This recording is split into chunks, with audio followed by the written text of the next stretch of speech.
دنیا میں خالد بن ولید کو ایک گریٹسٹ جنرل سمجھا جاتا ہے اور اس صرف مسلمان ہی نہیں بلکہ پوری دنیا مانتی ہے۔ جنگ کے دوران حضرت خالد بن ولید رضی اللہ عنہ کے اسٹریٹجیز اور پلاننگ میں ایسی کیا خاص بات ہے کہ پوری دنیا میں حضرت خالد بن ولید رضی اللہ عنہ ایک ایسے انسان ہے جنہوں نے اپنی پوری زندگی میں ایک بھی جنگ نہیں ہاری۔ There was a soldier, there was a commander, there was a conqueror, the undefeated commander, the undefeated ruler, the sword from the swords of Allah Azza wa Jalla. السلام علیکم، میرا نام ہے حافظ عاشر اور آج ہم ایک ایسے لیڈر کی بات کریں گے جن کی لیڈرشپ اور پلاننگ کی وجہ سے آج 1400 سال بعد بھی دنیا نے یاد رکھتی ہے۔ خالد بن ولید، the sword of Allah۔ آپ صلی اللہ علیہ وسلم کی وفات کے بعد مسلمانوں کے پہلے خلیفہ حضرت ابوبکر صدیق رضی اللہ عنہ کے خلاف عرب میں مسلمانوں نے بغاوت کا اعلان کر دیا، جنہیں حضرت ابوبکر صدیق رضی اللہ عنہ نے اپنے بیسٹ جنرل حضرت خالد بن ولید رضی اللہ عنہ کے ساتھ مل کر کچل دیا اور اب عرب ایک بار پھر یونائٹ ہو چکا تھا۔ اب یہاں سے اسلام صرف عرب میں نہیں بلکہ ایک گلوبل ریلیجن اور اپنے ٹائم کی سپر پاور بننے جا رہا تھا، لیکن پھر بھی عرب ایک غریب علاقہ تھا اور ایک ڈیزرٹ تھا، تو اس لیے وہ پورا عرب مل کر بھی ایک سپر پاور نہیں بن سکتا تھا۔ جیسے کہ اس ٹائم کی سپر پاورز رومن اور پرشین امپائر تھی، بٹ اس سے پہلے وہ آپس میں لڑ کر اتنی بری طرح کمزور ہو چکی تھی کہ اب یہ مسلمانوں کے پاس سب سے بیسٹ ٹائم تھا کہ ان دونوں سپر پاورز کو فتح کر سکے، اور اس بات کا حضرت ابوبکر صدیق رضی اللہ عنہ کو بہت اچھے سے پتا تھا، تو انہوں نے بغیر وقت ضائع کیے سب سے پہلے پرشین امپائر پر حملہ کرنے کا فیصلہ کیا۔ حضرت ابوبکر صدیق رضی اللہ عنہ نے عرب میں اعلان کیا کہ پرشین امپائر کی جنگ میں وہ مسلمان شریک ہوں گے جو اس جہاد میں شرکت کرنا چاہیں اور جو نہیں لڑنا چاہیں وہ نہ لڑے۔ حضرت ابوبکر صدیق رضی اللہ عنہ نے اپنے جنرل حضرت خالد بن ولید رضی اللہ عنہ کو لیٹر لکھا کہ جنگ یمامہ میں بغاوتوں کو ختم کرنے کے بعد واپس مدینہ نہیں بلکہ اپنی فوج لے کر پرشین امپائر کی طرف جاؤ۔ جنگ یمامہ جس کے بارے میں ہم بہت جلد بات کریں گے۔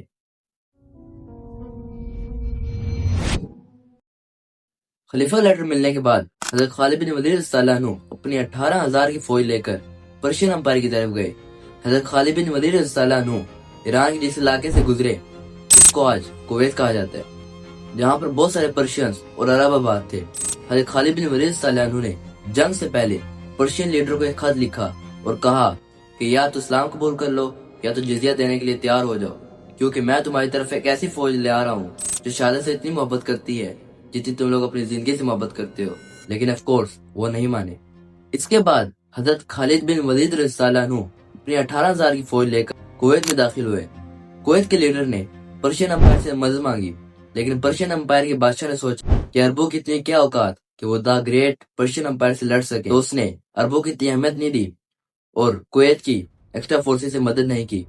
پرشین امپائر کوئی چھوٹی موٹی امپائر نہیں تھی بلکہ دنیا کی گریٹسٹ امپائرز میں سے ایک تھی، جس کی لڑائی ہمیشہ ویسٹ میں رومن امپائر کے ساتھ ہوتی رہتی تھی۔ پچھلے 1000 سالوں میں عرب کی کبھی اتنی ہمت ہی نہیں ہوئی کہ وہ پرشین امپائر سے لڑ سکیں، کیونکہ اسلام سے پہلے عرب کبھی یونائٹ ہوا ہی نہیں تھا، اس لیے پرشین امپائر نے عرب کو بہت لائٹلی لیا اور آف کورس اس کا مسلمانوں کو بہت فائدہ ہوا۔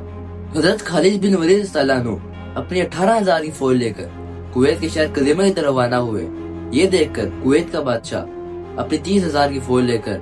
قزیمہ کی طرف آیا، اور جہاں مسلمان تھے اس نے دیکھا کہ حضرت خالد بن ولید رضی اللہ عنہ قزیمہ کو چھوڑ کر دوسرے شہر کفیر کی طرف جا رہے ہیں، تو وہ بھی اپنی فوج کے ساتھ کفیر آ گیا، اینڈ اگین حضرت خالد بن ولید رضی اللہ عنہ واپس پہلی سٹی قزیمہ آ گئے جہاں انہوں نے آرام فرمایا۔ جب کویت کا بادشاہ واپس قزیمہ آیا تو اس نے دیکھا کہ مسلمانوں کی فوج اس کے لیے پہلے سے تیار کھڑی ہے اور ان کو ریسٹ کا موقع ہی نہیں مل سکا۔ یہ سب خالد بن ولید رضی اللہ عنہ کی ایک زبردست پلاننگ تھی کہ جنگ سے پہلے ہی پرشین امپائر کو اتنا تھکا دیا جائے کہ جنگ کے وقت وہ لڑنے کے قابل نہ ہو۔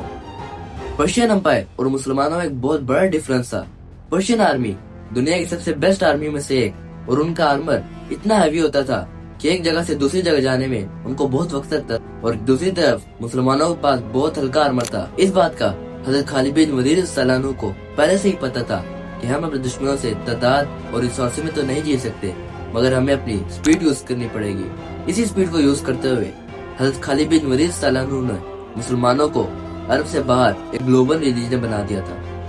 آخر عرب کی ہسٹری میں مسلمان اور پرشین امپائر کی آرمی آمنے سامنے کھڑی ہوئی۔ پرشین امپائر کے لیڈر نے مسلمانوں کی جنرل خالد بن ولید رضی اللہ عنہ کو اکیلے لڑنے کا چیلنج دیا، جسے خالد بن ولید نے ایکسپٹ کر لیا۔ جس کے بعد پرشین لیڈر نے دیکھا کہ ایک 7 فٹ کا آدمی ہاتھ میں تلوار لیے ہوئے مسلمانوں کی آرمی میں سے آ رہا ہے۔ خالد بن ولید صلی اللہ عنہ جب گھوڑے پر بیٹھتے تھے تو ان کے پاؤں زمین کو ٹچ کر رہے ہوتے تھے اور وہ جنگ کے میدان میں کھڑے ہو کر ہزاروں کی آرمی کو آسانی سے دیکھ سکتے تھے۔ خالد بن ولید جب پرشین جنرل سے لڑنے کے لیے آگے بڑھے تو پرشین امپائر میں سے 2 اور لوگ آ کر اپنے جنرل کے ساتھ لڑنے لگے، جس کے بعد خالد بن ولید صلی اللہ عنہ نے اور ایک اور مسلمان نے مل کر ان تینوں لوگوں کو مار دیا۔ جس کے بعد دونوں فوجوں کے درمیان ایک فل فلیج جنگ شروع ہو گئی۔ پرشین امپائر بنا کسی جنرل کے لڑ رہی تھی اور سامنے مسلمانوں کی فوج دنیا کے سب سے بیسٹ جنرل حضرت خالد بن ولید رضی اللہ عنہ کی لیڈرشپ میں لڑ رہی تھی۔